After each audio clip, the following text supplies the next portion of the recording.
Ahí estamos grabando. Entonces, la unidad 4 de la materia tiene que ver con las sociologías especiales, es decir, con esas especializaciones que hace la sociología general, como otras disciplinas, incluso la psicología.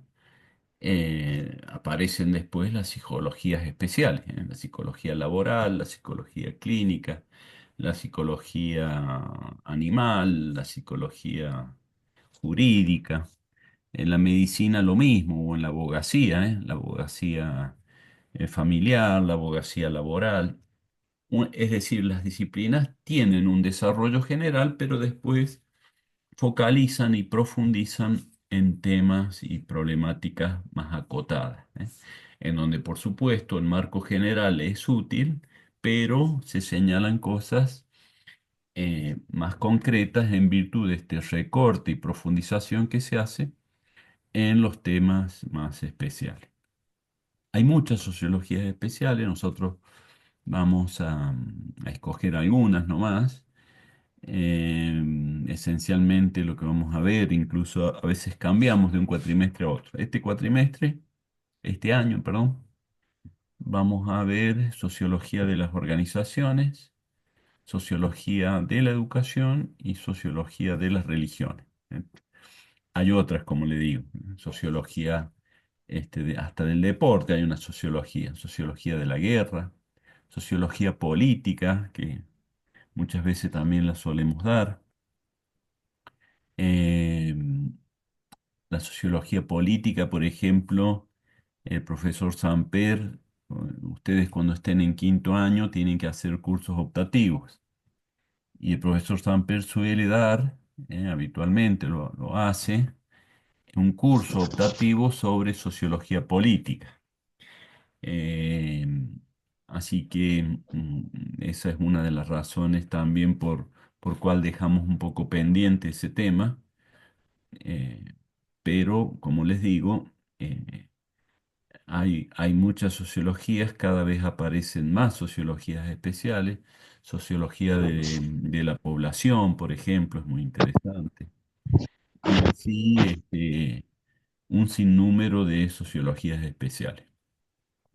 Vamos a empezar con sociología de las organizaciones, porque personalmente me parece que es una rama de la sociología que brinda muchos elementos para, para incluso la sociología general o cualquier otra sociología en particular. Cuando nosotros, por ejemplo, abordemos sociología de la educación o de las religiones, vamos a ver el tema de las instituciones. Y ese tema, lo que vamos a ver hoy, nos ayuda muchísimo porque nos brinda un marco interesante, conceptual, ¿cierto? Bueno, lo primero que tenemos que decir es que hay una cierta paradoja con este campo de estudio porque organizaciones, formas de agrupamiento humano, ha existido desde que somos una especie, pequeños clanes, nómades, existen desde que somos humanos, ¿cierto? Diferencia y a semejanza de otros seres animales, nosotros somos seres que vivimos en comunidad. No nos juntamos solamente para reproducirnos y después cada individuo vive solo, sino que hay como, algunos dicen, ¿cierto? Un instinto gregario, es decir, un instinto a agruparnos, con lo cual esta idea de convivir con otros es, no sé, tiene 500.000 años, ¿eh? No se sabe bien la fecha de cuándo surge la especie humana, pero ese es un número que se suele mencionar. 500.000 años, no, perdón, 500 millones de años. Así que imagínense si tiene tiempo la vida en organizaciones. No obstante, yo decía que hay una cierta paradoja en esto, porque como tema de estudio de la sociología, la problemática de las organizaciones es bastante nuevo. Tiene quizás 30, 40 años como un tema de estudio y de profundización. En ninguno de los clásicos, por ejemplo, se abocó al tema de las organizaciones.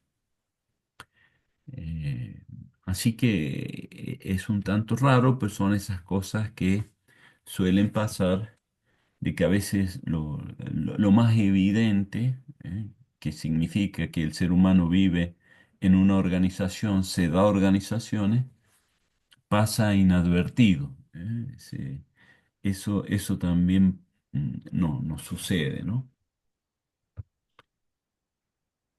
¿Se ve el PowerPoint? ¿Se están viendo? Sí, perfecto, Carlos. Bueno, gracias. Eh, Empecemos entonces a señalar qué es una organización. Hemos dicho, por supuesto, que es un agrupamiento, es decir, gente que se junta y que conviven o realizan o se juntan para realizar una actividad determinada, ¿cierto? Ya sea entonces para convivir o para realizar una acción, las personas se organizan entre sí.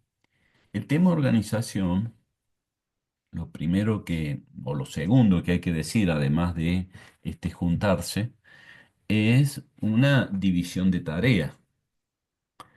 Es decir, bueno, ustedes hagan tal cosa y nosotros hacemos tal otra.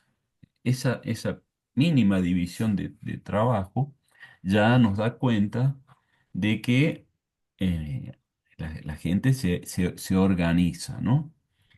Y esto se hace para eh, ser más eficientes, ser más productivos, aprovechar mejor el tiempo, aprovechar más los recursos.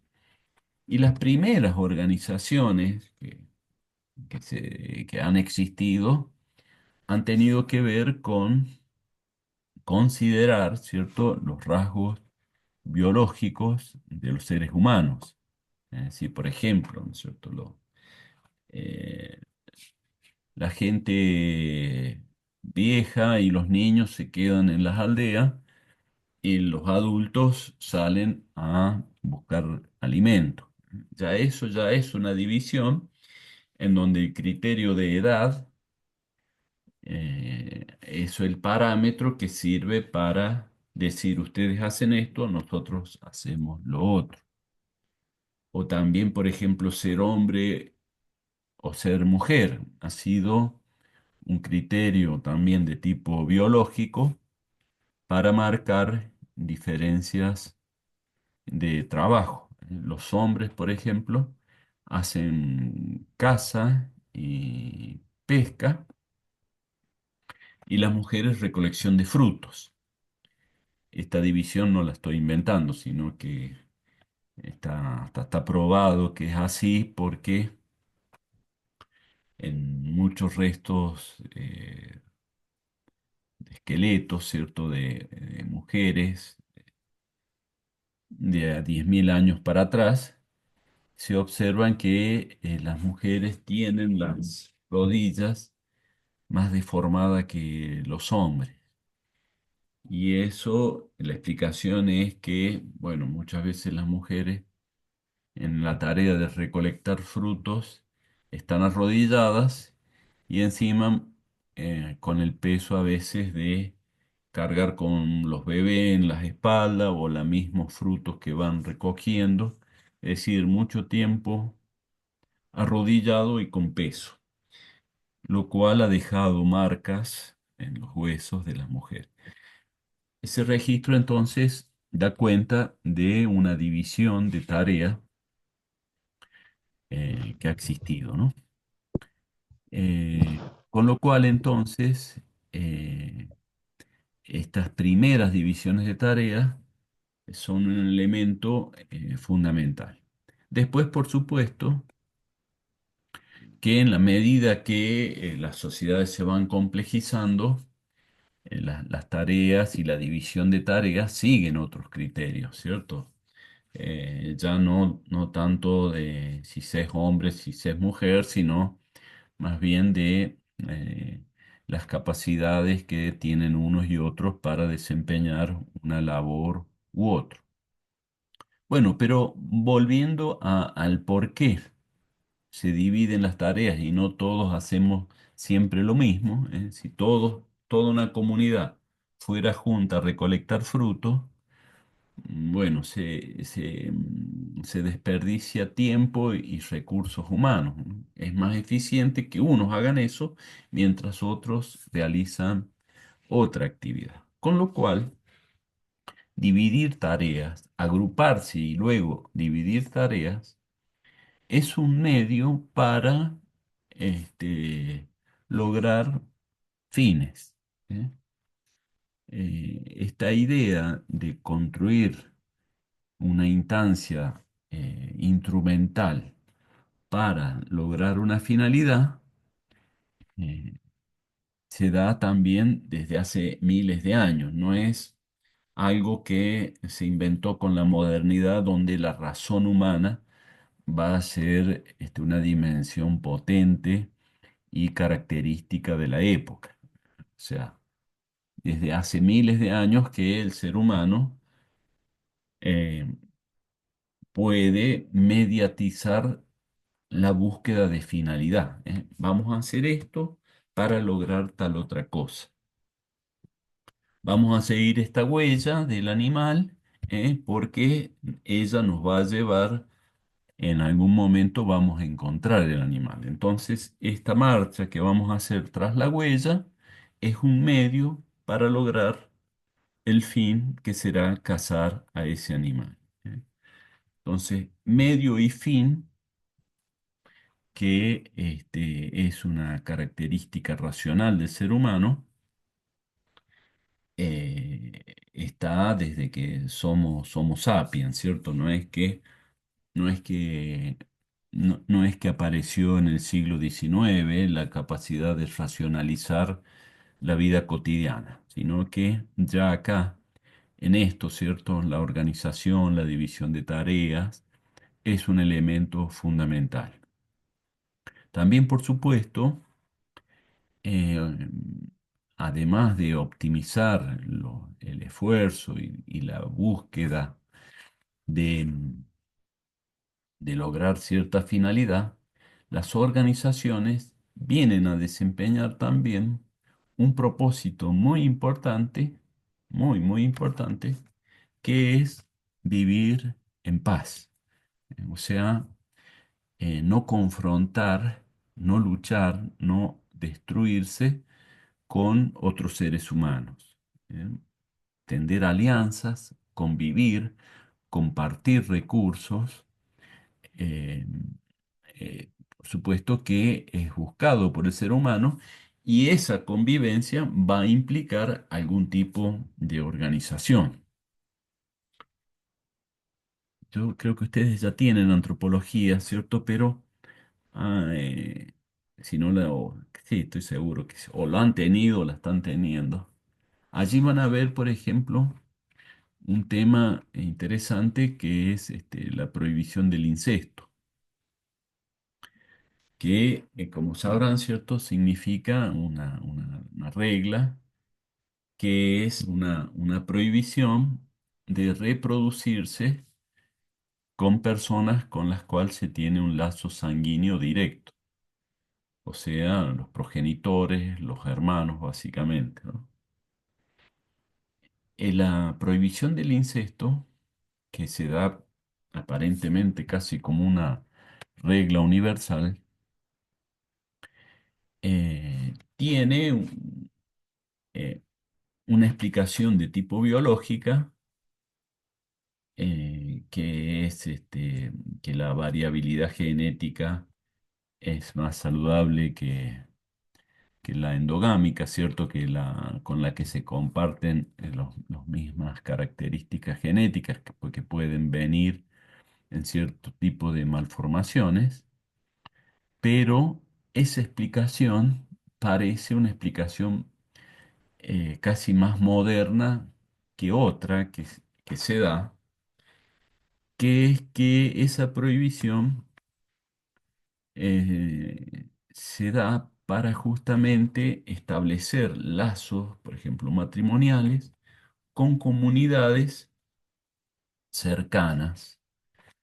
O sea, un miembro de una comunidad tiene que establecer lazos de tipo matrimonial con otra comunidad con el propósito de establecer lazos de convivencia y de paz. ¿Eh? Como hay una familia ahí formada entre, o varias familias formadas con personas de dos comunidades, esos lazos operan como una garantía de no violentar esas dos comunidades, sino ser comunidades aliadas que facilitan la convivencia en paz. Bueno, este tema, como les digo, se ve mucho en antropología, eh, y sigue siendo, no es que pasó hace, no sé, 100.000 años atrás, sigue siendo una estrategia muy importante en muchas culturas, el tema de los lazos matrimoniales como eh, para perseguir objetivos o finalidades diversas, ¿no? Una de ellas es esta, la convivencia en paz de los grupos humanos. Este, bueno, la convivencia en paz, vivir en paz, es algo que es buscado por todos. Incluso, yo siempre menciono lo mismo, pero que me llamó mucho la atención a mí hace unos años viendo, ya ni me acuerdo qué película era, ¿cierto? Pero sí era una película de mafiosos, de grupos mafiosos en Estados Unidos. Y lo que me llamaba la atención era cómo eh, había disputa entre los grupos de la mafia, ¿cierto? Disputa por territorio. eh, y bueno, los territorios supongamos, creo, no sé si en esa época era el tema del alcohol o la droga, que era lo que los mafiosos vendían, pero sí que había confrontación entre ellos.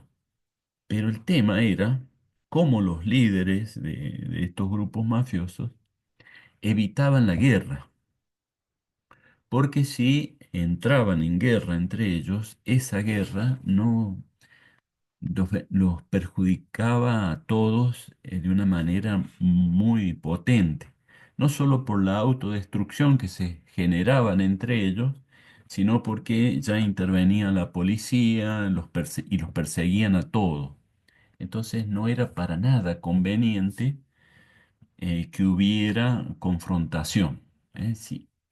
Y eso digo, escucha, eh, qué extraño que estos grupos que están al margen de la ley, que están armados, que son violentos, etcétera, eh, estén siempre preocupados de que no haya lío, ¿cierto? De que no haya tensión, que no haya ola, diríamos nosotros, ¿cierto? Que no hacer olas para que no se note.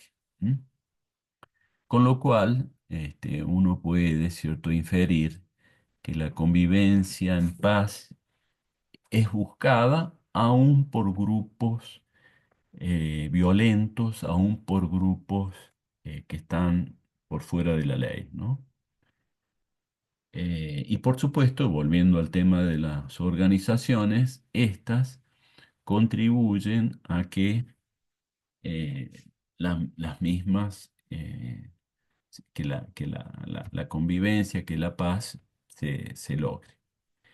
Bueno, otras condiciones que están en cualquier tipo de organización es, bueno, por supuesto, eh, el hecho de que existan reglas y recursos.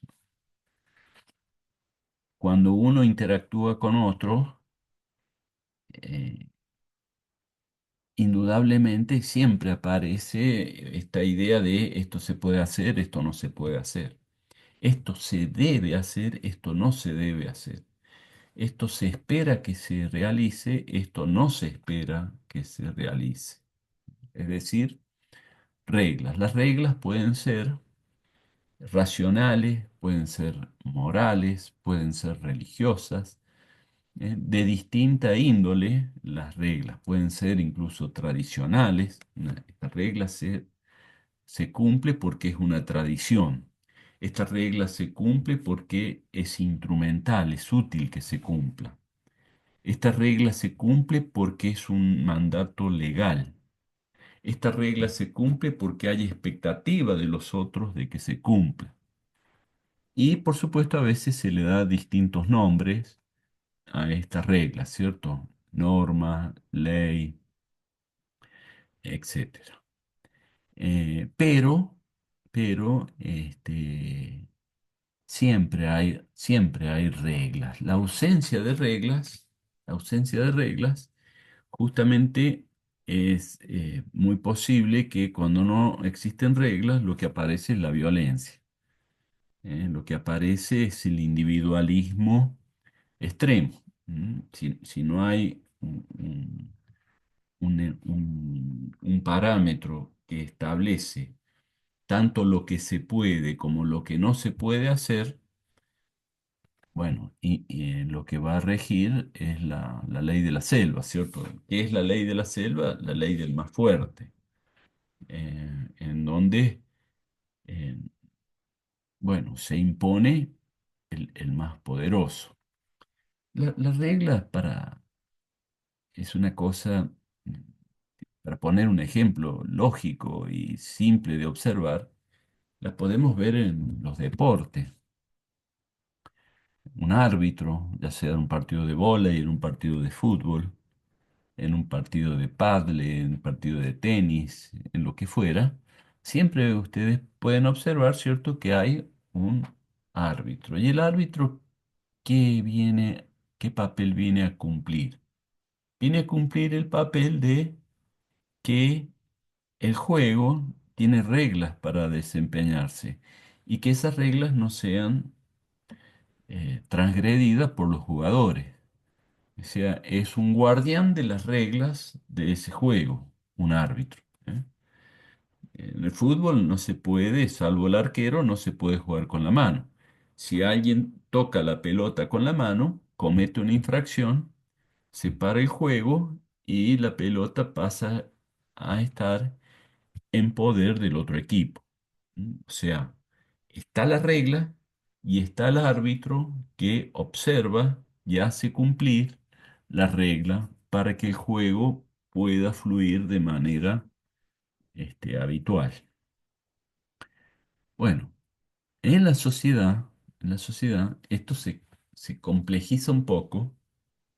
¿Por qué? Porque el árbitro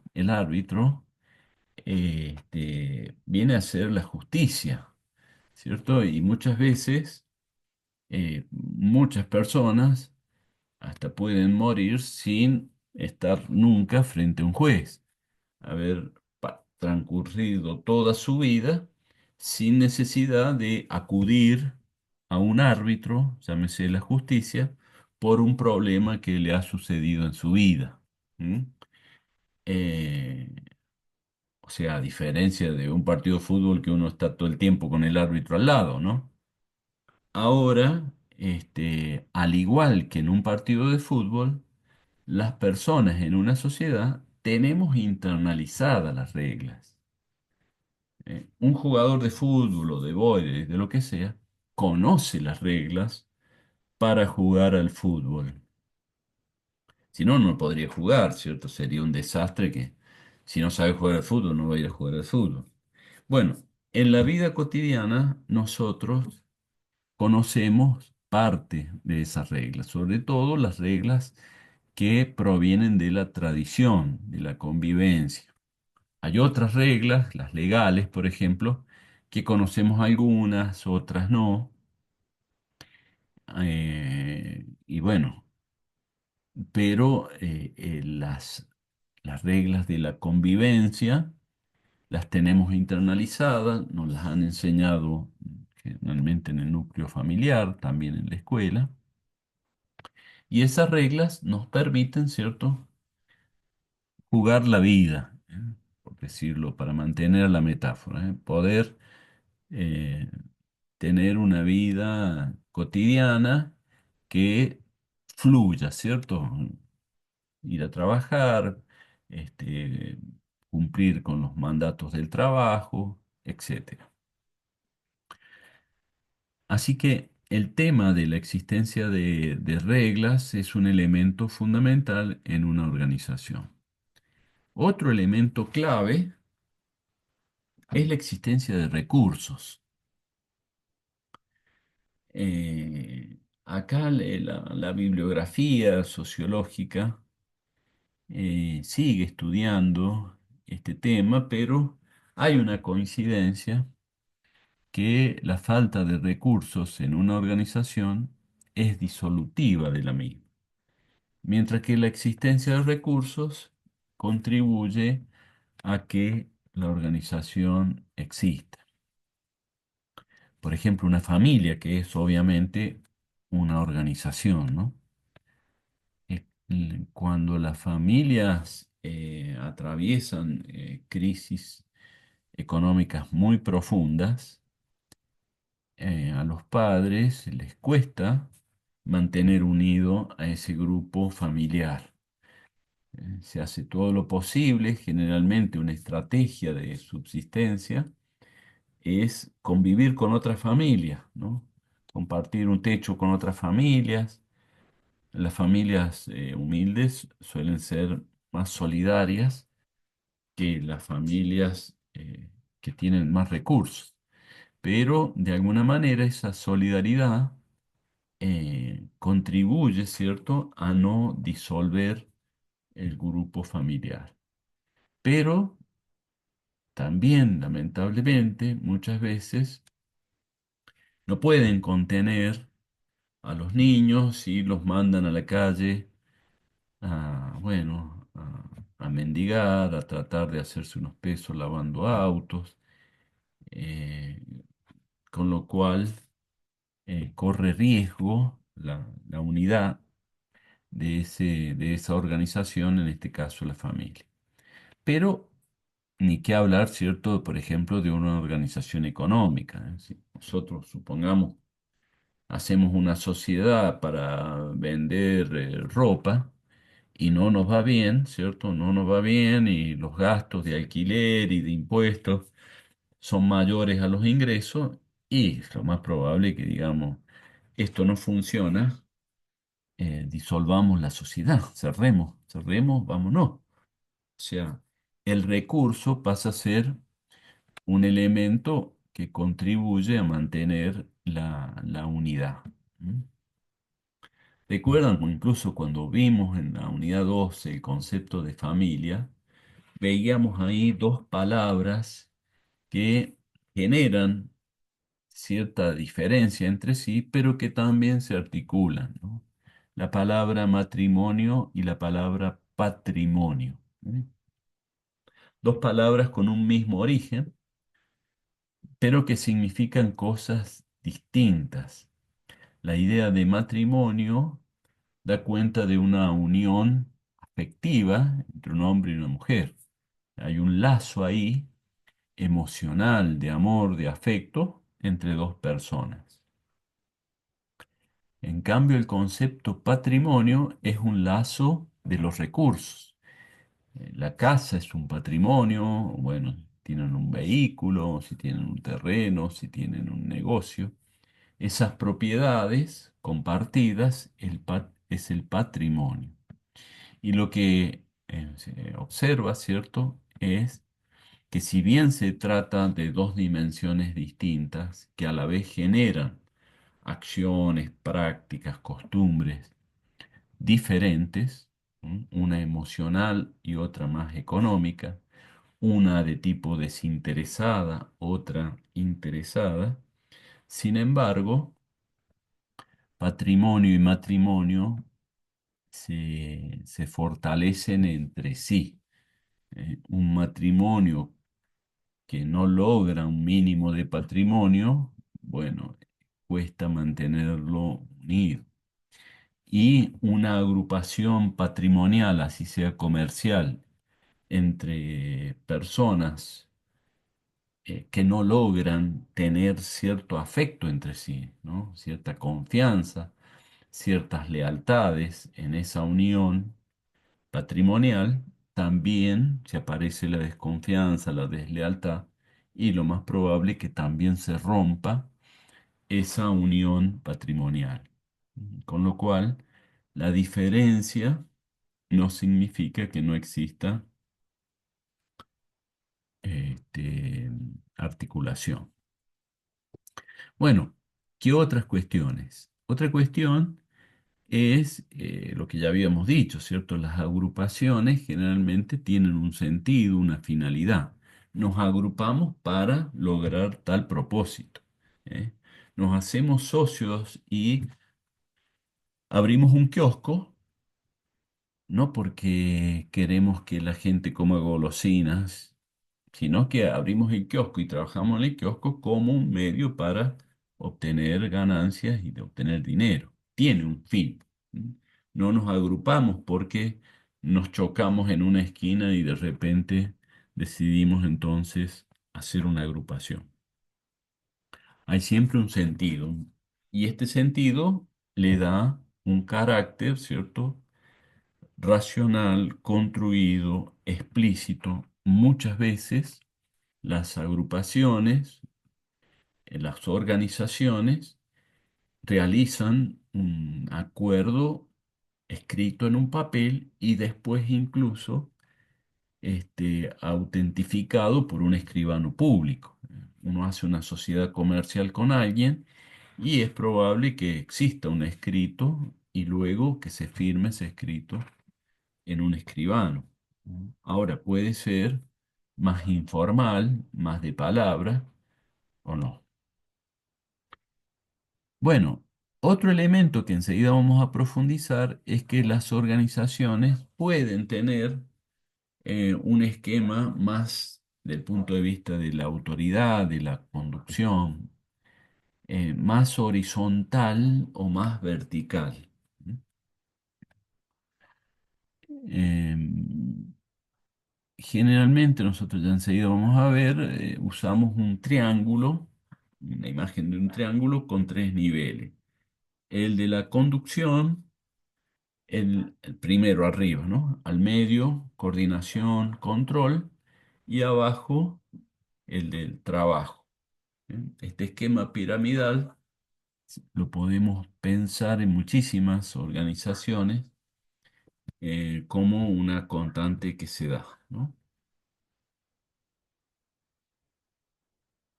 Bueno, este Power ya casi todo lo dijimos.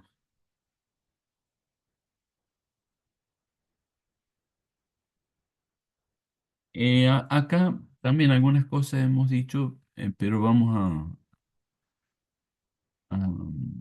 a remarcar otras que quizá le dijimos rápidamente, que es, como decíamos, ¿cierto? Siempre han existido organizaciones, pero ha habido a lo largo de la historia de la humanidad momentos muy significativos que han implicado unas transformaciones que se han visto después reflejadas en las formas de organizar la vida humana. Un cambio muy importante es cuando aparece o se descubre que se puede cultivar la tierra y a partir de cultivar la tierra, ¿cierto? Obtener alimentos de esa actividad. El poder cultivar la tierra hace que la gente deje de ser nómade. ¿Qué es nómade? Bueno, es ir transitando, caminando en busca de alimentos, de frutos, de animales, Y cuando se terminan en un lugar, ya no hay más frutos, los animales que había o se fueron o ya los comimos, la gente sigue marchando, ¿no? Y marcha, y marcha. No se establecen de manera fija en un lugar, sino que hacen chozas de pajas muy básicas, porque van a estar un tiempo breve ahí y después siguen caminando, ¿no? Cuando esa ha sido incluso la historia de la especie humana, ampliamente, en términos temporales, lleva la mayor cantidad de años.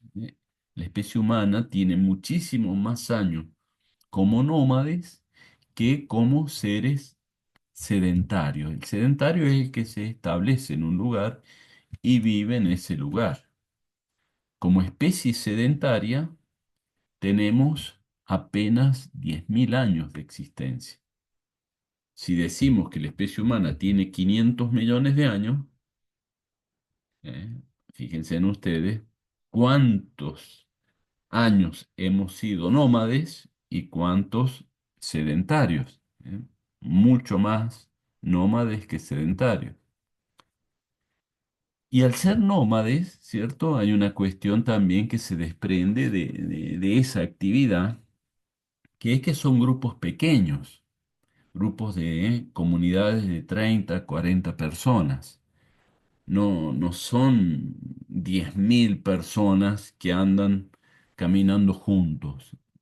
Es imposible, ¿cierto? Que una convivencia en ese número de personas, vivir de la caza y la recolección de frutos, 10.000 personas marchando juntas buscando eso, sino que son pequeños grupos los que eh, caminan, ¿cierto? Pero hay un momento histórico de una profunda transformación cuando ahí a la orilla del río Nilo, que es un río que tiene épocas de mucho caudal de agua y que después el agua baja y queda todo un sector muy húmedo en la tierra. Bueno, no sé cómo habrá sido, si por accidente o qué. La cuestión es que se dan cuenta que con unas semillas crecen después, con la humedad de la tierra y las semillas, crecen plantas que pueden ser alimentos, ¿no? Entonces el ser humano se asienta en ese lugar y se dedica a cultivar la tierra. Con el cultivo de la tierra aparece también el excedente de alimentos. Se cosecha más de lo que se comen en los primeros días. La cosecha alcanza para meses. La cosecha también va a alcanzar para alimentar animales. Entonces, junto a las prácticas de, ¿cómo es que se llama?, de cultivo, vendrán también las prácticas de domesticar animales, que obviamente después serán sacrificados y serán también alimento. Y este tipo de actividad nueva, que antes no existía, genera, por supuesto, división de tareas. Genera, por supuesto, un proceso de organización que antes no se daba. El cultivo de la tierra trae muchas transformaciones, ¿no? Una de las transformaciones también muy importantes que aparecen acá es la existencia de la propiedad privada. La propiedad privada no la inventó el liberalismo, ¿cierto?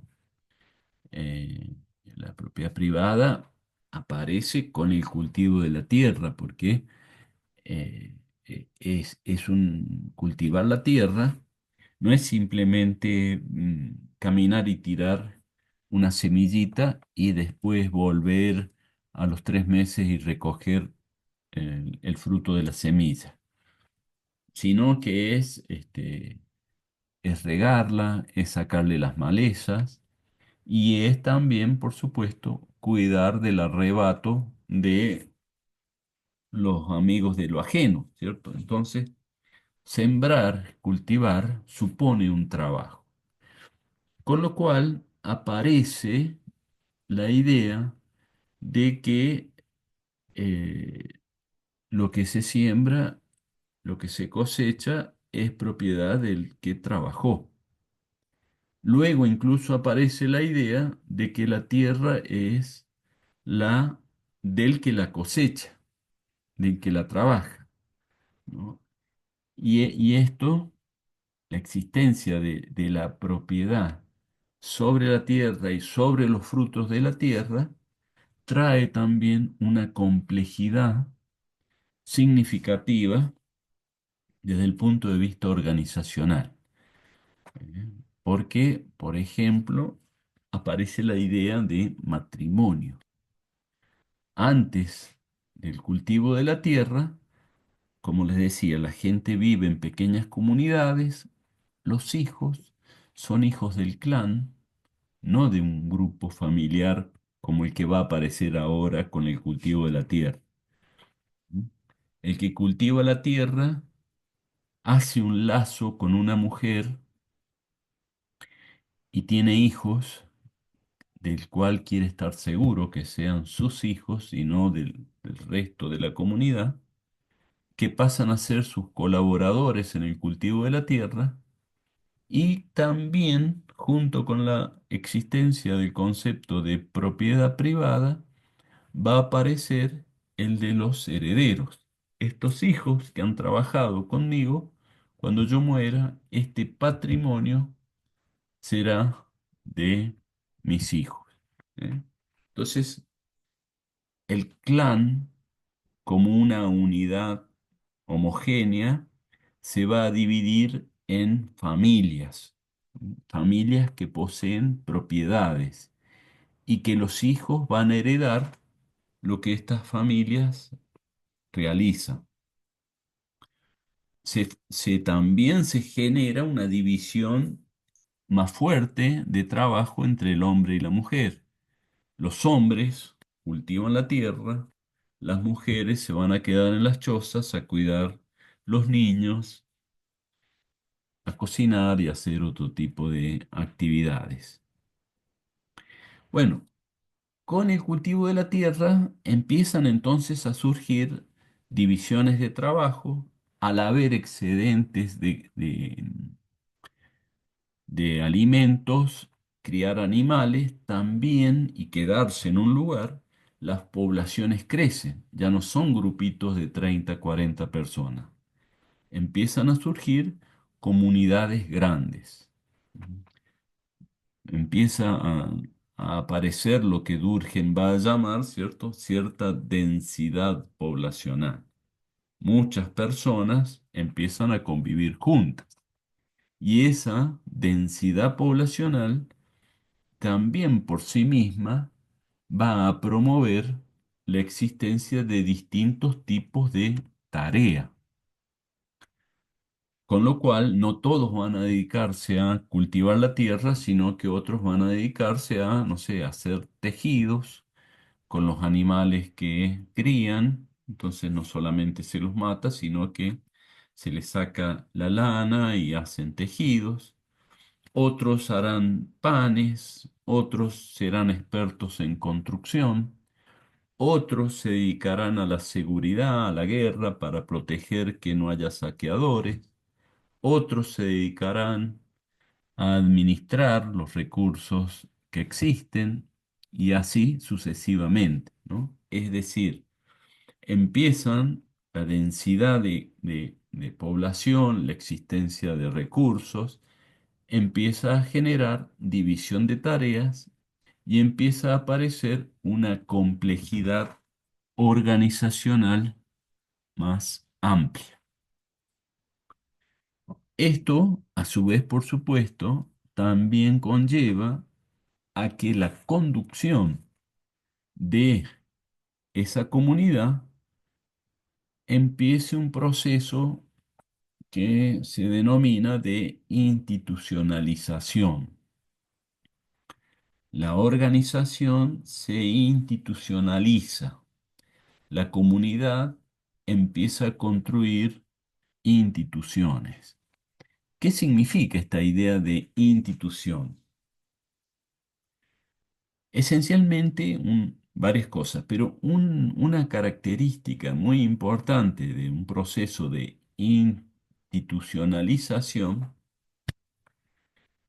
es que, por supuesto, las reglas son muy claras, pero además existe cierta distancia con con las personas que desempeñan las tareas, o sea, cierto desapego con las personas concretas que desempeñan la tarea. Eh, Esto yo siempre pongo el ejemplo de, capaz que incluso con ustedes ya lo he dicho. En Europa hay un dicho popular que dice el rey ha muerto, larga vida el rey. U otro más común es a rey muerto, rey puesto. ¿Qué significan estos dichos? Significa que o muere el papa, se pone otro papa.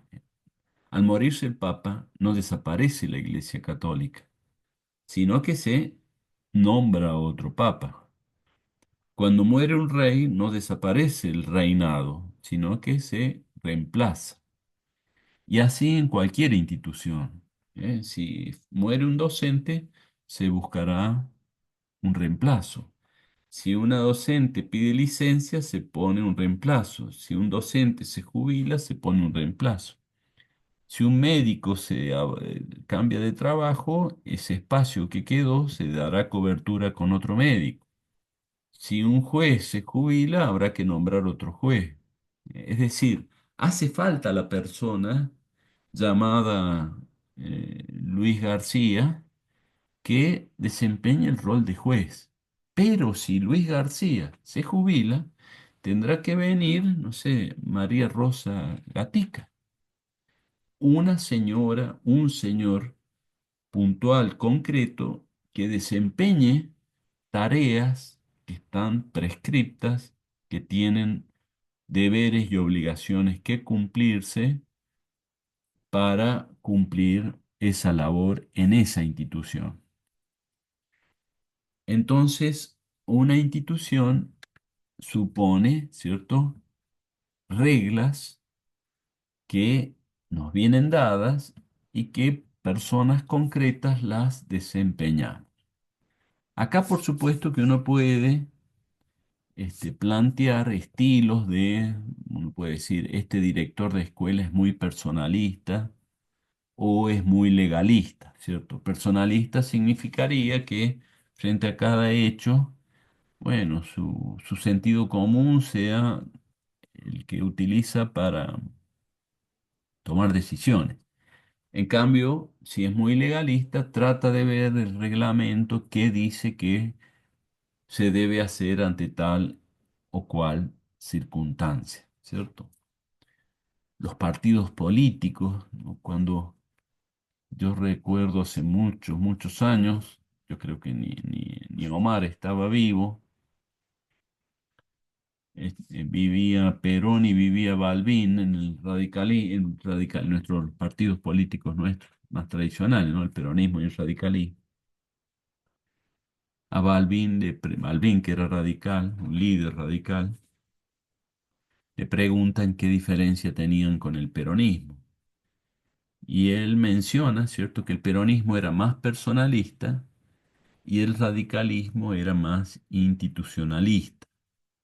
Y aclaraba esto, ¿cierto?, que el peronismo, el líder, la conducción de una persona, en este caso Perón, era muy fuerte y las decisiones que se tomaban las tomaba prácticamente solo, en función a su parecer, a sus ideas, etc. En cambio, en el radicalismo, cada vez que hay que tomar una decisión importante, se convoca al partido, se discute, Por lo menos era así antes, ¿cierto? Ahora el radicalismo, el peronismo están en procesos también medios disolutivos, pero en esas épocas se convocaba al partido, se formaban las convenciones, se discutía, se votaba y se tomaba una decisión entre muchas personas. Eso, eso da cuenta, ¿cierto?, de un proceso más institucional que algo meramente personal, ¿no? Bueno, decide el líder y todos disciplinadamente acotan lo que el líder decide. Bueno, ¿qué es lo que queremos ilustrar con esto? El carácter más o menos institucional que puede tener una organización, ¿no? Bueno, este elemento entonces es una característica de las instituciones. Por supuesto también, y otra diferencia es que las reglas están escritas, son muy fuertes, deben respetarse y también generalmente en las instituciones la función que las mismas desempeñan son funciones que vienen a cumplir una tarea general en una comunidad. Una escuela, por ejemplo, que tiene como función transmitir educación, educar, etcétera. ¿Por qué? Porque está la necesidad de que la población se eduque. Un hospital tiene una función social importante que cumplir, que es, bueno, curar las necesidades de salud que van apareciendo. ¿Mm? La justicia, la policía, vialidad, o sea, hay funciones generales en virtud de necesidades generales. Con lo cual, la sociedad crea y generalmente mediada, instrumentada o vigilada por el Estado, la conformación de una institución. Es decir, las instituciones son más formales, tienen propósitos más explícitos, más generales y son más impersonales, ¿no? Eh, Gente, ¿hay dudas, hay preguntas? Porque estoy dele avanzar. Todos entienden. No sé si los colegas quieren. Muy, muy claro, profe, gracias. ¿Cómo? Muy claro, profe, gracias. No sé si Omar, Vero, Fernando quieren agregar algo, poner ejemplos. Omar, vos sos un especialista en el tema de partidos políticos, organización de los partidos. ¿Querés, si te ocurre algo que podamos... Tanto como especialista, no. Experto, No, experto. relación a la cuestión de las personas, ¿no? Eso que me quedé con eso que dijiste de la diferencia peronismo-radicalismo, uno más institucionalista y otro más personalista, ¿no? Eh, Eso me parece que es como una distinción clave que puede servir para profundizar otras dimensiones, ¿no? de las instituciones, las organizaciones. El tema si bien una institución se formaliza e intenta permanecer más allá de las personas, en última instancia siguen siempre dependiendo de las personas, ¿no? Es notable, ¿no? Cómo hay personas que se reemplazan y otras que se reemplazan en alguna medida, pero no cubren, digamos, la misma dimensión, ¿no? Eso también sucede, ¿no? A veces en el tema del personalismo también se conecta con la cuestión de los liderazgos, el tipo de liderazgo carismático, y el institucionalismo, bueno, tiene que ver con procesos de racionalización y formalización que son más fuertes, ¿no? O que han logrado consolidarse, ¿no? A partir de recursos de otro tipo.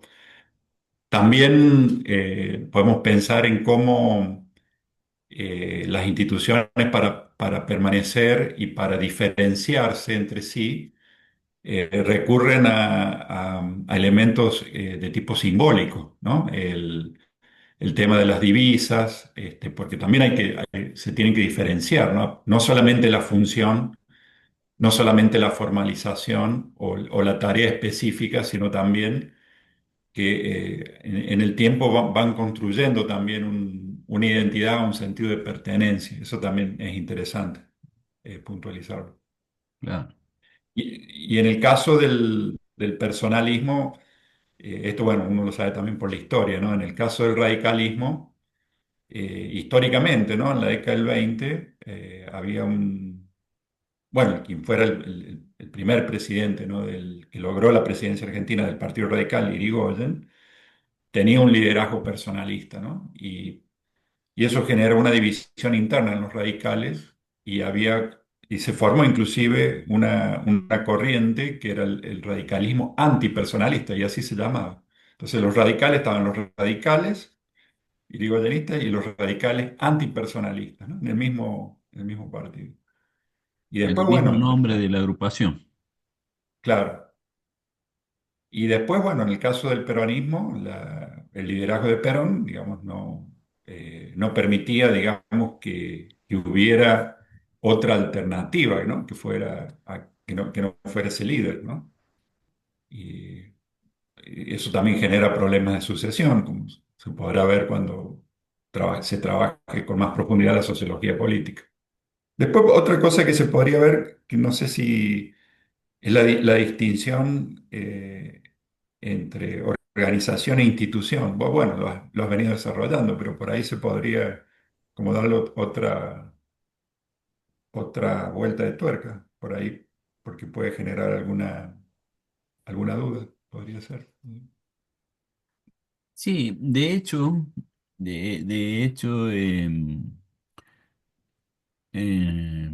cuando uno busca diferencias entre organización e institución, no hay una.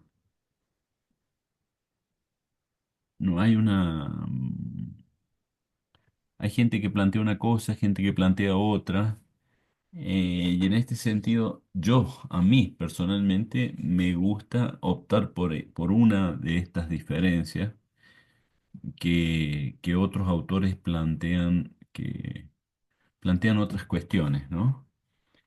Eh, no hay una coincidencia en la literatura aceptada por todos en qué se diferencia una organización y una institución.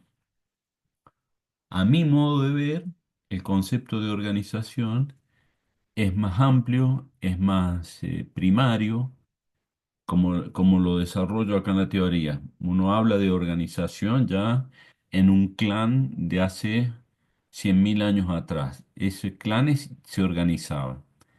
¿Había instituciones ahí? No, era meramente clánico. ¿Mm? El concepto de... Profe, ¿puede ser que las organizaciones como si estuvieran más ligadas a lo político hoy actualmente, por así decirlo? O No. sea, por ejemplo, si lo llevamos, o, y la institución, por ejemplo, es el Estado mismo, una institución que no tiene sino más que una representatividad, pero no tiene un color, bueno, sí tiene después, pero no sé cómo explicarlo, pero ¿se me hace como esa diferencia o no? ¿O estoy lejos? En parte, el vincular la institución al Estado, eso no es 100% así, pero está bastante correcto. Pero no es correcto asociar organización a político, porque, por ejemplo, supongamos que un grupo de personas somos amantes de los perros abandonados en la calle. Entonces hacemos una organización para ver de cuidarlos, de reubicarlos, de promover que no se tiren, la adopción, etcétera. Entonces hacemos una organización para el cuidado de esos animales y nos organizamos. Esa organización, siguiendo con el ejemplo, es más informal, ¿cierto? O sea, por allí no se nombra a un presidente de la organización, no planteamos que debemos ir a trabajar de lunes a viernes de 8 de la mañana a 2 de la tarde, no cobramos salario, no hay reglas, pero sí nos mantiene unidos. Cuando es necesario nos juntamos, dividimos tareas, uno hace una cosa, otro hace otra. En cambio, y para mantener incluso, fíjense en ustedes, para mantener el ejemplo de los perros, de los animales sueltos, puede darse que un municipio tenga una sección llamada, por ejemplo, canina, en donde allí institucionalmente la municipalidad nombra veterinarios, administrativos, les dan un salón, le pagan un salario, se les exige que cumplan horarios y que, bueno, cuiden esos animales, los castren, le den de comer, promuevan la adopción. Allí tenemos los dos ejemplos, ¿no? Una institución canina hecha, sostenida por un municipio, y un grupo de personas amantes con sensibilidad a los animales abandonados en la calle, que de manera más informal, más espontánea, sin perseguir fines de lucro, sin tener un cargo, etcétera. Sin embargo, también se ocupan de una tarea algo semejante. Una es más informal, más voluntaria, la otra está más regulada, hay salario, hay deberes, hay obligaciones. Cuando alguien cumple un salario, cobra un salario para desempeñar una tarea, bueno, es controlado, es susceptible de sanción, se lo puede despedir, etcétera. Si otro está en una organización, por ejemplo, se le suele denominar ONG, ¿eh? Está en una ONG al cuidado de los animales, bueno, un día puede avisar, este, pido disculpas, pero me voy a dedicar a otra cosa, los dejo. Suerte y gracias por todo. Y bueno, y se va y nada más. A veces eso se denomina también asociación, Asociación. As- asociacionismo, claro. asociacionismo. Claro, pues son más laxas las funciones, no está, digamos, por ahí puede tener un registro, digamos, como que el Estado las registra, se inscriben, serían lo que sería personería jurídica, pero no tienen una estructura porque no se vuelcan tantos recursos y la finalidad es eh, específica, ¿no? Claro, Muchas veces digamos, lo que hace la institucionalización es precisamente fijar una estructura, ¿no? Fijar una autoridad, un lugar, digamos, donde reunirse. Y de lo contrario sería una simple reunión, ¿no? Digamos, de personas, pero no es lo mismo una reunión aleatoria, aunque sea gente que tiene una afinidad, que si se conforma algo formalmente, digamos, ¿no? Eso, eso también marca una diferencia, claro, una mera sociabilidad no conforma por ahí una institución, pero si se formaliza, sí, digamos, ¿no? Si se estructura claro. en En una institución hay un proceso de formalización. A pesar de exactamente. que, como decíamos en el ejemplo de recién, puedan desempeñar tareas semejantes, ¿eh? Una ONG de animales con una, una sección canina del municipio. Otro ejemplo puede ser, por ejemplo, me estaba acordando, ¿no? De cuando yo era joven, teníamos un grupo de jóvenes que hacíamos educación popular y íbamos a sectores populares a hacer apoyo escolar, por ejemplo, a los chicos de las escuelas. Ayudábamos con las tareas, etcétera. Y éramos varios, ¿no? Éramos un grupo como de 20 jóvenes. Ahora, no cobrábamos salario, tampoco íbamos de lunes a viernes. eh, era una organización voluntaria que, bueno, movidos por el deseo de ayudar a los chicos, hacíamos ese trabajo. Pero un trabajo que se complementa con el trabajo escolar. Esos chicos venían de la escuela, iban a una institución escolar en donde se cumplían horarios, allí se encontraban con las maestras o maestros que le enseñaban y después nosotros hacíamos esa labor complementaria, ¿no?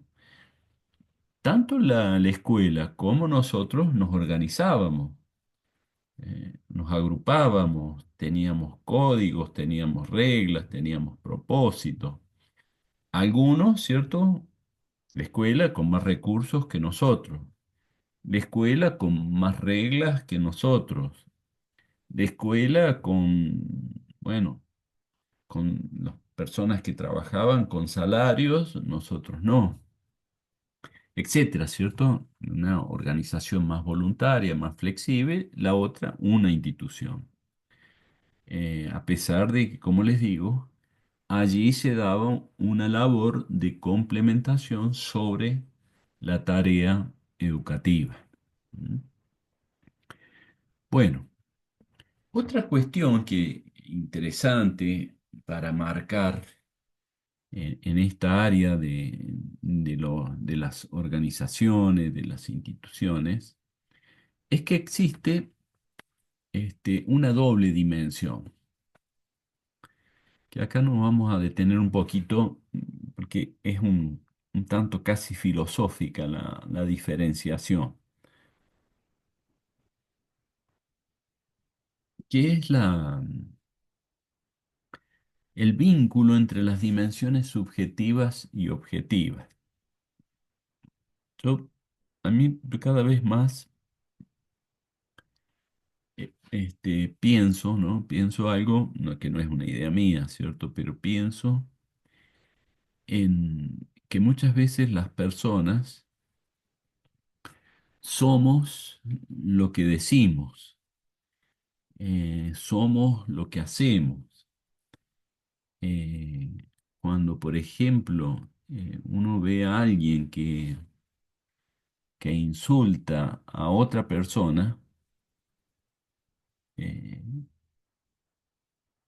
yo por lo menos siento que, eh, no sé, supongamos alguien le dice a otro, ¿cierto? Sos un excremento. Esa persona que dice sos un excremento, en gran parte el excremento es él. Ver el excremento en otro significa que tiene el excremento en sí mismo. ¿Mm? Lo voy a poner de otra manera, ¿mm? Más elegante. Eh, que no es un ejemplo mío, sino que es un relato griego clásico. Eh, Muchas veces los griegos hacían estatuas de personas desnudas. Y esos desnudos, después, por ejemplo, hubo un momento del cristianismo que le parecían que esos desnudos eran eróticos y un tanto inmorales, y entonces empezaron a ponerle ramitas tapando las zonas genitales de, de esas obras, de esos mármoles, ¿no? Y allí, por supuesto, surgió esto de que lo pecaminoso, ¿en dónde estaba, cierto? Estaba en el artista que forjaba esa estatua, o estaba en la mirada de quien veía ahí cierta, eh, cierta perversidad. ¿Eh? ¿Quién era el perverso? ¿El artista o el que veía la perversión en el desnudo de la obra esa tan magistralmente tallada? ¿No? Bueno, No les voy a dar yo la respuesta, yo por supuesto que tengo una impresión. Lo que sí quiero decir es que no es claro la respuesta, ¿cierto? Y que indudablemente hay un nexo ahí entre la mirada con lo mirado. No es que la subjetividad del que mira pueda aislarse totalmente de la objetividad de lo externo, sino que muchas veces se observa lo externo a partir de la subjetividad del que mira. Si el que mira ve una perversión, bueno, seguramente tiene una subjetividad y tiene un temita con la perversidad importante. ¿Mm? Si el escultor no es para nada perverso, sino que es una persona que no quería, incluso le parece perverso ocultar una zona del cuerpo humano y por eso lo talla en un desnudo, no por una cuestión sexual, sino simplemente no ocultar nada. No haya allí en la mirada del artista ninguna perversión. Entonces, la perversión, en este caso, eh, bueno, ¿está en dónde? ¿En la obra o está en la mirada? ¿Mm? Dicho esto, ¿por qué estoy diciendo esto? Estoy diciendo esto porque quiero marcar una vinculación entre las realidades objetivas con las subjetivas. La persona que grita y que agrede, no se crean si ustedes, seguramente todos alguna vez hemos levantado la voz a alguien, ¿no? Seguramente si alguien ha tenido un episodio de esa naturaleza, casi con seguridad también habrá percibido que se agredió a sí mismo, ¿no? Por lo menos a mí me ha pasado que alguna vez le he levantado la voz a alguien, me he sentido quizás más mal yo que la persona a quien le levanté la voz. No es fácil separar lo que uno hace con el objeto a quien va dirigido esa acción. Hay un espejo que podríamos plantear entre el mundo exterior y el mundo interior. No son dos dimensiones absolutamente autónomas y separadas. Lo que pasa afuera nos pasa adentro y lo que nos pasa adentro pasa afuera. Hay un proceso de objetivación, objetivamos lo subjetivo, y hay un proceso de subjetivación, es decir, lo de afuera se nos mete adentro. ¿Mm? Hay un ida y vuelta entre el adentro y el afuera. Bourdieu decía, ¿cierto? Lo social existe dos veces. Existe como realidad objetiva y existe como realidad subjetiva.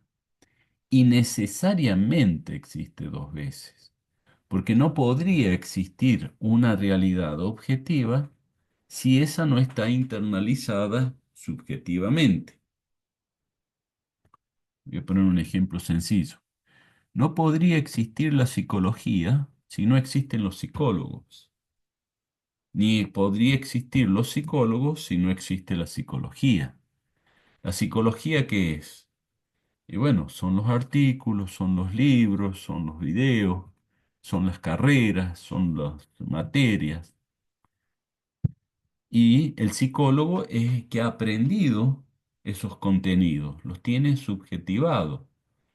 Ahora, esa subjetivación mantiene viva la objetivación. Si no hubiera un proceso de subjetivación de los libros de psicología, y sería una ciencia que desaparecería. Es necesario la subjetivación para mantener vivo lo objetivado. ¿Está bien? Bueno, esta lógica de vinculación se da también en lo institucional.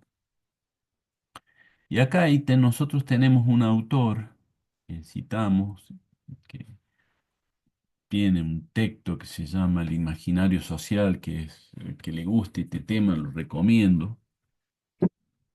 Yo apenas he leído resúmenes, muy complejo, pero muy interesante, que es un filósofo que es psicoanalista, que se llama Castoriadis,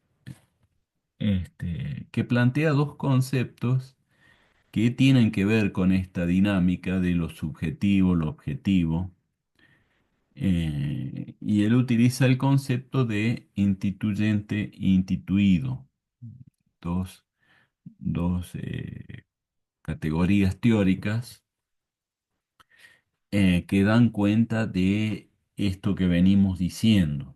Lo instituido vendría a ser aquello objetivado en un libro, en una institución, en las reglas, que tiene cierta autonomía de las personas. Ahora, lo instituyente es eso, instituido, pero internalizado. Es una ley que uno la conoce, es una teoría que uno la tiene adentro. ¿Eh? Eso es instituyente, o sea, le pone verbo, le pone dinámica, le pone subjetividad a esa relación objetiva. Ambas son imprescindibles, absolutamente necesarias una de otra.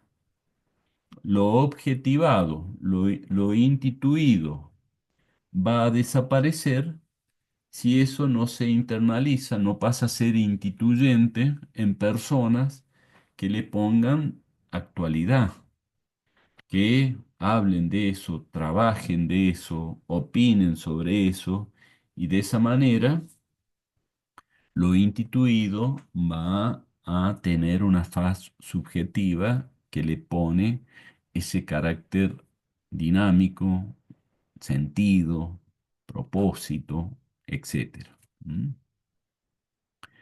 Bueno, entonces esto, instituido, instituyente, tiene que ver con estas dos categorías interesantes que dan cuenta de cómo las organizaciones y las instituciones no son cosas que están allí. La universidad no está solo ahí planteada en Ejército de los Andes, 950,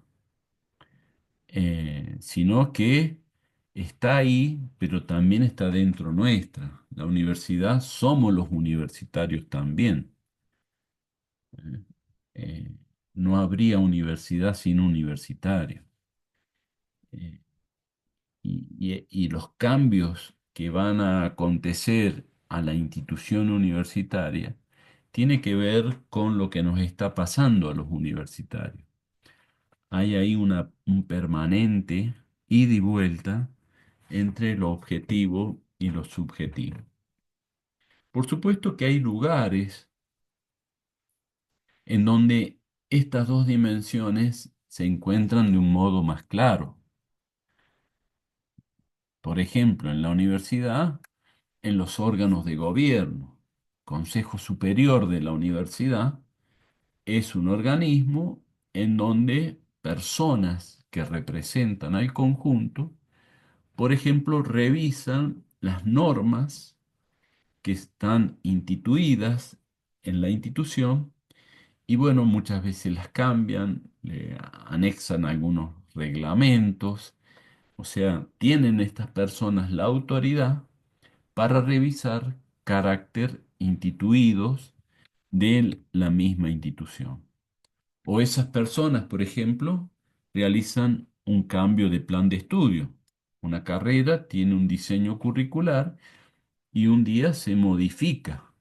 Entonces, lo instituido sufre una transformación, producto de gente que decidió y que tiene autoridad para hacer un cambio en ese diseño objetivado, instituido de una carrera. Y así, ¿verdad? Digo esto porque, bueno, todos, esta lógica de lo instituido e instituyente es fundamental pero en las organizaciones hay previsto personas y lugares en donde este encuentro es más fluido, está previsto que se lleve a cabo.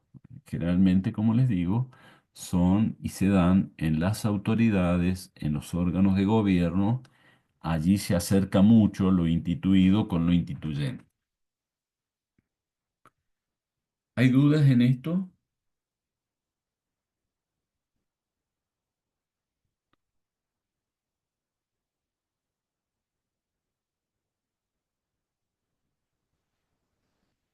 Bueno, ya que estamos tomando el tema universidad, viene justo con este power que sigue. Eh, los estudios sobre universidad pertenecen al ámbito de la educación superior, ¿no? Un campo disciplinar que se llama educación superior y que estudian cómo es la universidad como organización, entre otras cosas, ¿cierto? Y hay una frase famosa de Cohen y Match que dicen las universidades son anarquías organizadas. Es una frase que ha pegado mucho, es muy retomada por muchos y que, hablando de organización y estando en una universidad y teniendo un gobierno nacional que se dice anarquista, por ahí puede ser interesante detenernos un segundo a analizar qué significa, ¿cierto? ¿Qué es esto de anarquías organizadas? ¿Por qué la universidad es una anarquía organizada?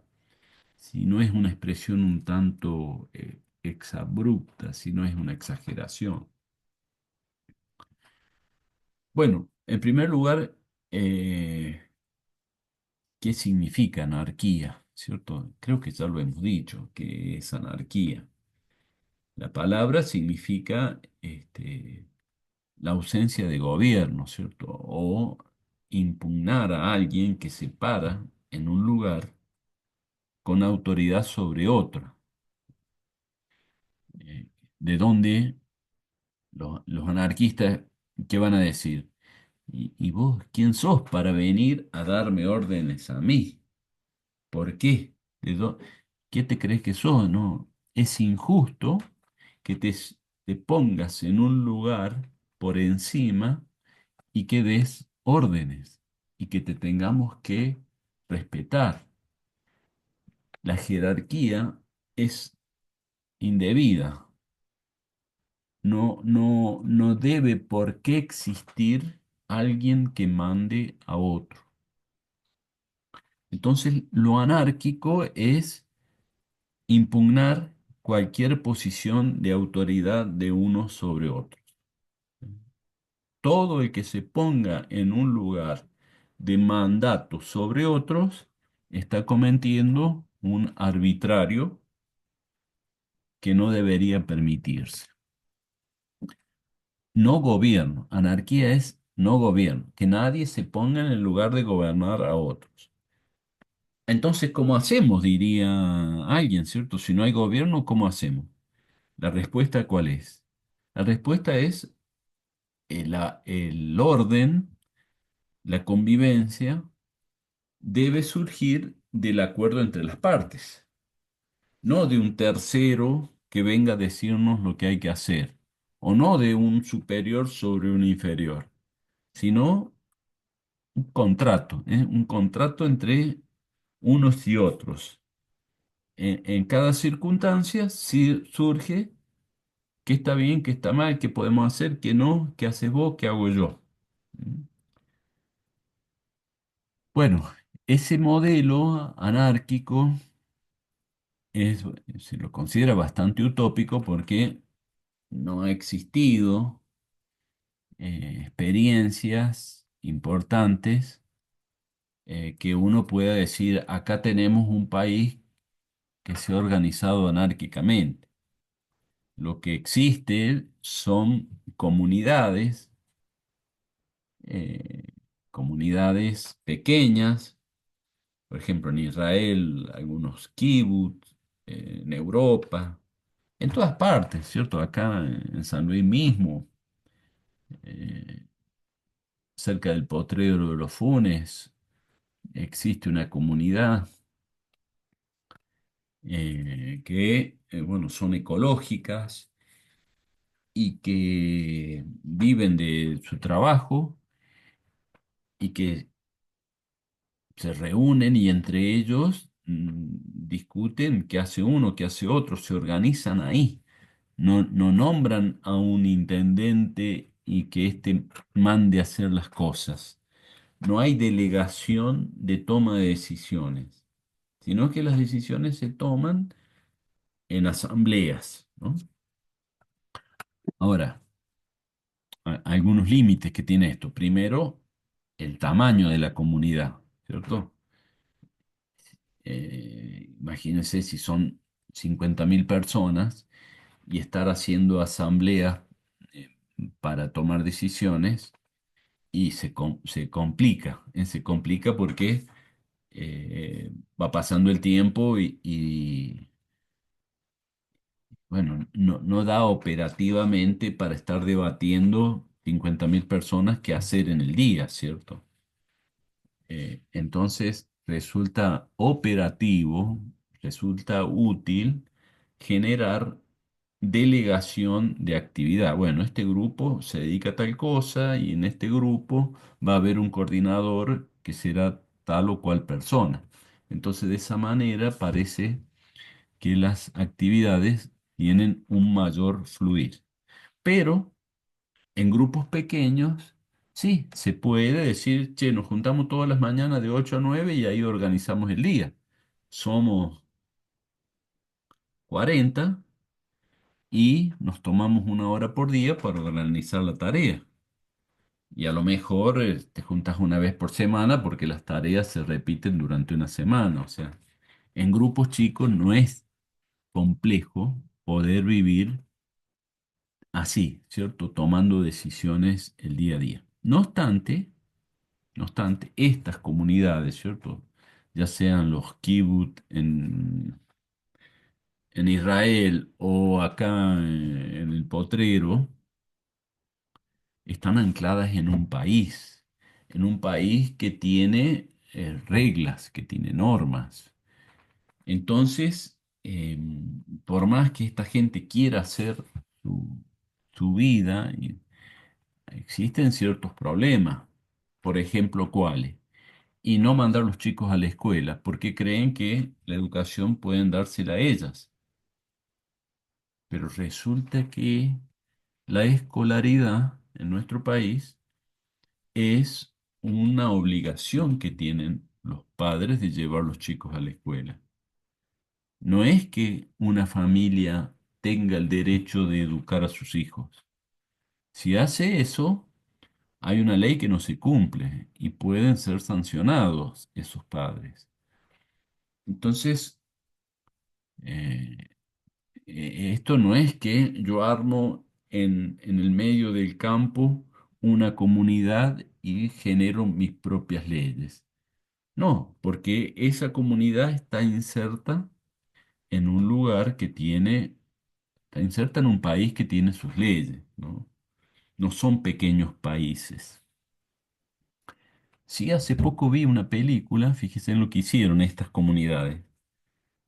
Compraron un barco grande y se fueron a aguas internacionales. Allí sí pudieron escapar del marco regulativo del país. Y allí sí dijeron, acá no respondemos a la autoridad de ningún país y pasaron a ser efectivamente una comunidad que no tuvieron problemas de vivir dándose sus propias reglas. ¿Eh? Bueno, volviendo al tema, aclarando entonces qué es anarquía, ¿por qué se dice que las universidades son anarquías organizadas? Bueno, cabe aclarar que supone una cierta paradoja decir anarquías y organizadas, ¿cierto? Si están organizadas, bueno, es como que hay cosas que están prescritas que deben cumplirse, ¿eh? Hay ahí una limitación al decir organizadas al concepto de anarquía. No obstante, no está del todo mal. ¿Por qué? Porque las universidades tienen un elemento muy distintivo de otras organizaciones o instituciones. Hay algo muy característico, muy nuestro de las universidades que no se observan en otras instituciones públicas. No se observa en una policía, no se observa en un hospital, no se observa en la justicia. Y este elemento específico y distintivo es que son instituciones autónomas. La autonomía es un derecho que tienen las universidades en casi todas las universidades del mundo, no solo en la Universidad Argentina. Es un elemento central que da identidad a las universidades. ¿Por qué?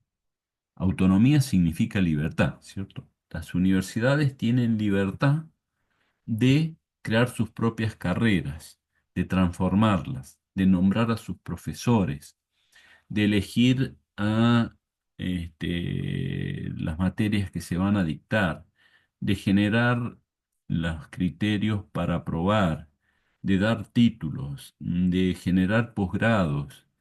Tienen libertad. Cada universidad tiene libertad. Tiene libertad de elegir a sus autoridades. El rector nuestro, los decanos nuestros, no los nombra ni el gobernador ni el presidente.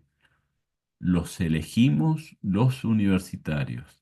Esa libertad que tiene la Universidad Argentina no es solo de Argentina, es de todas las universidades en el mundo.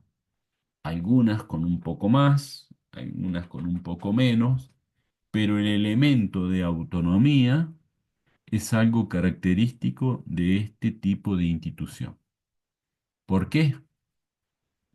Porque nosotros trabajamos con el conocimiento y el conocimiento demanda de condiciones de libertad.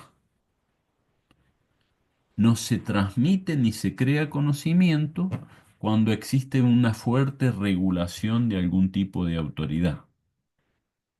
Cuando existen creencias religiosas que dicen lo que hay que enseñarse, cuando existen ideologías políticas que dicen lo que debe enseñarse, cuando existen paradigmas fuertes que dicen esta es la verdad.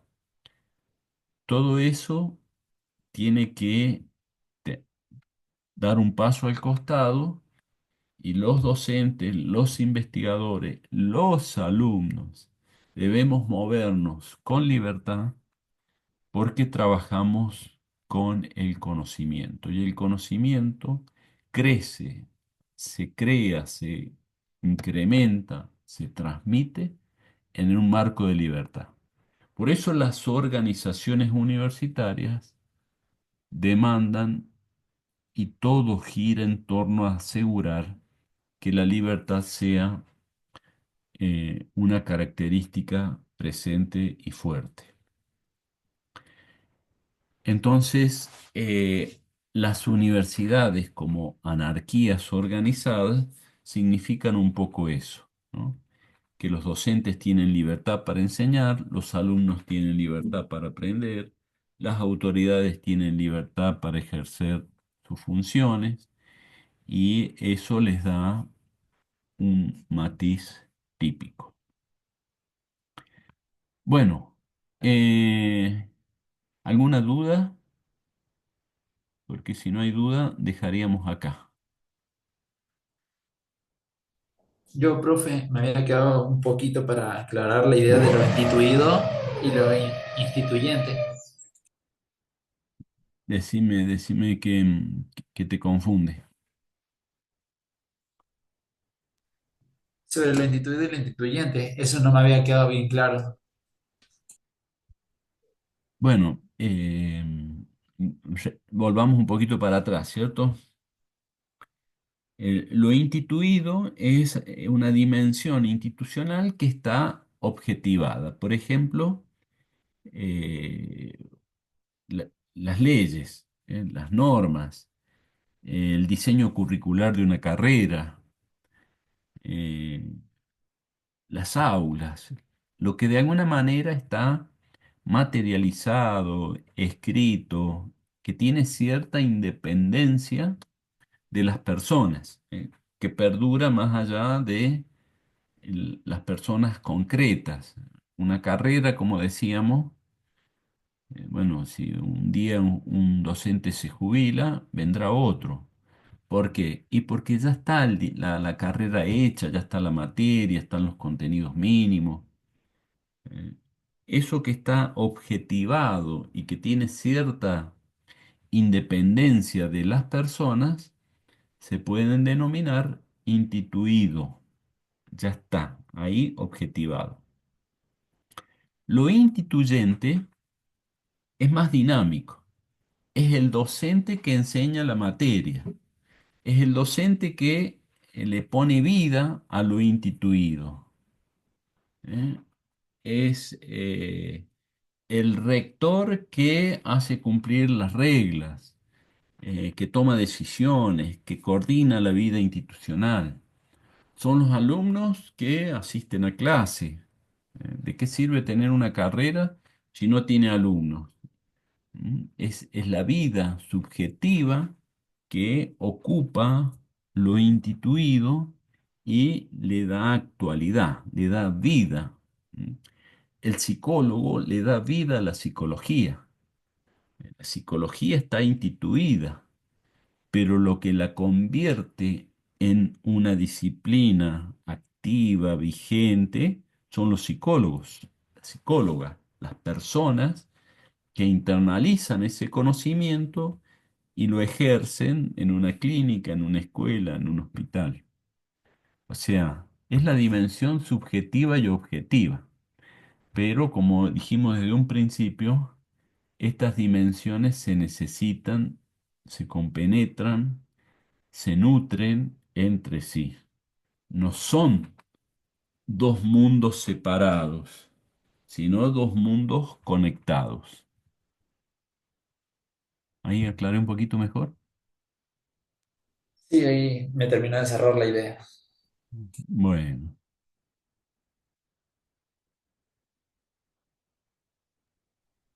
Quizás, Carlos, perdón, sí, recordarles que había un textito que habíamos subido acerca de instituido e instituyente, que está ahí en el aula virtual, en la unidad 2, como si quieren repasarlo también, es un texto corto para refrescar ahí los conceptos. sí, allí está en el aula está eso. Con respecto a eso que agregó recién la profe, ¿toda la clase está basada en este texto que menciona ella o también podemos apoyarnos en algún otro para el repaso?